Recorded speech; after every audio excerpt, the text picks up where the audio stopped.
እናት ናት። የጃኒ እናቷ ናት። የለበሰችው ልብስ እናቷ እኔ ኦሪጂናል ኢትዮጵያዊ ትክክለኛ የኢትዮጵያ እናት አለባበስ እግዚአብሔር ምስክሬ ትክክለኛ የኢትዮጵያ እናት አለባበስ። ይሄ ዘመናዊ ያመጣው እምቢ አላረጅም አለባበስ አለበሰችው። እሱ ነው ያሰደባት። እምቢ አላረጅም ከልጄ ጋር እኩል ሜካፕ እና ኩል እየተቀባን ዊግ እያደረግን አብረን በሚኒ ፉን እንበል የሚባል አይነት እናት ነው የፈለጉት። እነሱ የፈለጉት ያንን ነበረ።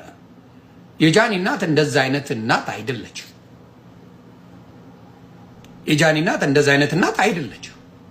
ስለዚህ መሆን ያለበት ምንድነው? ሌሎቻችሁም አሁን አይቻለሁ እንትና አመሰግናለሁ። ዛሬ እንመሰጋገን። ብላክ ስታር ታንኪዩ።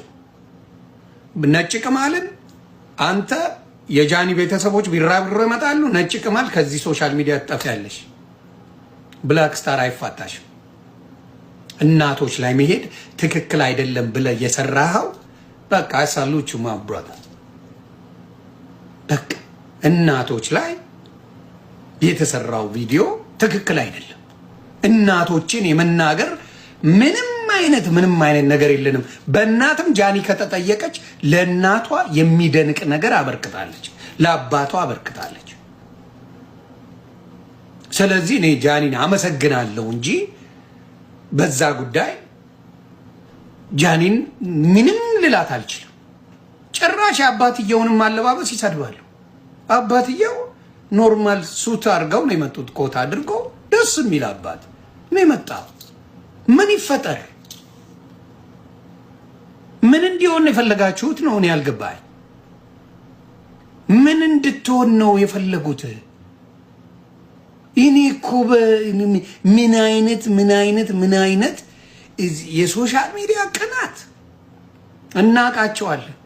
ውስጣቸው ይላል። በቃ እንደዚህ አይነት ሻይን ሲያደርጉ የተበለጣችሁት። ልጅቷ ከፖለቲካ የተገናኘ ነገር የላትም፣ ከዘር የተገናኘ ነገር የላትም። በቃ እግዚአብሔር የሆነ ለቆላታል፣ ሰው ወዷታል። በቃ ጃኒሻ ትወዳለች። በጣም የተገፋች ልጅ ናት። ከድሮም ጀምሮ የሆነ አይድል ላይ ቀርባ እንደ ጥረቷን አይተነዋል። ጥረቷን ያጥላሏት ሰዎች ዛሬ እሷ በልጣቸዋለች። ያጥላሏት። አትመጠኝም ሙድ ሲይዙባት የነበሩ ሰዎች ጃኒሻ አምልጣለች። በቃ አምልጣለች። አሁንም በተለይ ከአዶናይ ጋር ያየሁት አስለቅሷቸዋል። ዋናው ያ ዋናው አጀንዳው ምንድን ነው?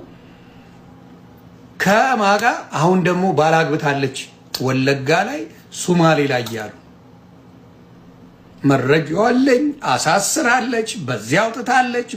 ስንት ዓመቷ ነበር ጃኒ? ረሳችሁት እንዴ? በስንት ዓመቷ ነው ያገባችሁ ጃኒ? በ12 ዓመቷ ነው። ምድረ ቀንቀን አይዟችሁ እያለቀሳችሁ ለእናትሽ በኢትዮጵያ ኑሮ ቤት ገዝተሻል። ከዚህ በላይ ግድንግድ ነገር ማድረግ አለ? ከዚህ በላይ ክብር አለ? ከዚህ በላይ ለእናት የሚደረግ ነገር አለ? የኢትዮጵያ አይነት እናት አለባበስ መልበስ ወንጀል ሆኗል። ቆዳ ማፈሪያ ናችሁ። ማፈሪያ ናችሁ። ስለዚህ ጃኒሻ አይዞን። አሁንም ወደፊትም ብትሳሳች እንኳን ባይ እኔ በውስጥ ነው የምነግርሽ፣ ወዳይ ስለሆነ እንደ ታላቅ ወንድም ስለምታይ ብታጠፊ እንኳን ባይ በአደባባይ የጠፋ ነገር ባይ ፈጣሪ ምስክሬ ጃኒሻ ምንድነው የተፈጠረው ብዬ ነው የምጠይቅሽ እንደ ታላቅ ወንድም። እና ጃኒ እግዚአብሔር ይጠብቅሽ። በተለይ ሴት ለሴት እኔ ወንዶች ሲናገሩ አልሰማውም በጃኒ ጉዳይ። ተግባባን። በጃኒ ጉዳይ ወንዶች መጥተው እንዲህ ሲሉ አልሰማንም። ኮመንቱን ብታየው ሴቶች ወላሂ ትክክል፣ ማርያምን ትክክል፣ እኔም እሱን የታዘብኩት ጌታን ትክክል ነሽ፣ አለባበሷ የእናቷ የአባቷ ምናምን እያሉ እየተቆላሉ ኮሜንት ሲሰጡ ሴቶች ነው ያየሁት። እካክ ናቸው።